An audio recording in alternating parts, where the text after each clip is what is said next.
Valens Research, Uniform Financial Analytics. TransDigm is a very interesting company because TransDigm is a private equity company in the public markets. There's no other way to describe this company. What this management team does when they actually grow the business is they go out and they find aerospace and defense names that have been designed into different platforms, right? Let's say, a piece that's been designed into the 737 MAX or the 787, or it's been designed into the F-35 for defense, and they say, okay, great.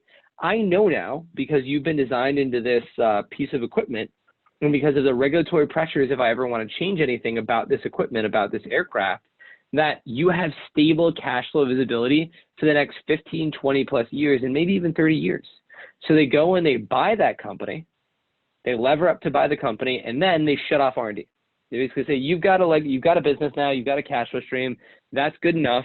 We're going to take that cash flow stream and we're going to reap all the benefits from it. And so because of that, you have seen a remarkably stable, high ROA business.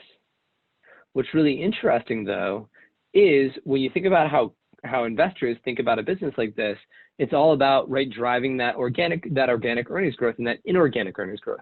And the thing that would spook investors when they look at TransDigm is investors who look at TransDigm on an as-reported basis see a company with declining earnings. Right? You've got a highly levered business that takes leverage on to acquire businesses that's supposed to be remarkably stable. And yet, even as this company is growing, they just acquired Esterline a year or two ago, et cetera, you've got declining earnings. That's a spooky thing.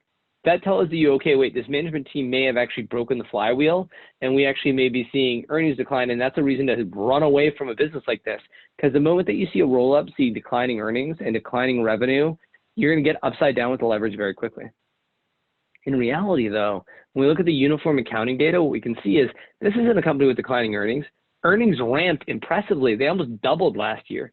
And that's a very different conversation because we say, great, we got a company that, yes, returns have fallen as they've invested massively in the business, but it hasn't broken the business. In fact, earnings continue to grow. And as earnings continue to grow for a business like this, right, you're going to have the opportunity for them to pay down some of that debt, and then they're going to be able to acquire a new business. You're going to continue the flywheel.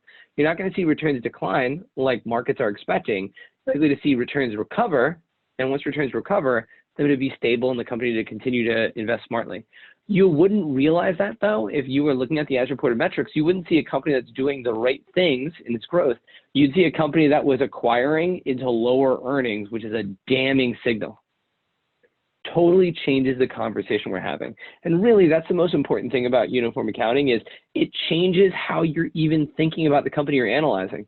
It's not just that the earnings are wrong, that the returns are wrong, the PEs are wrong, that the asset growth is wrong.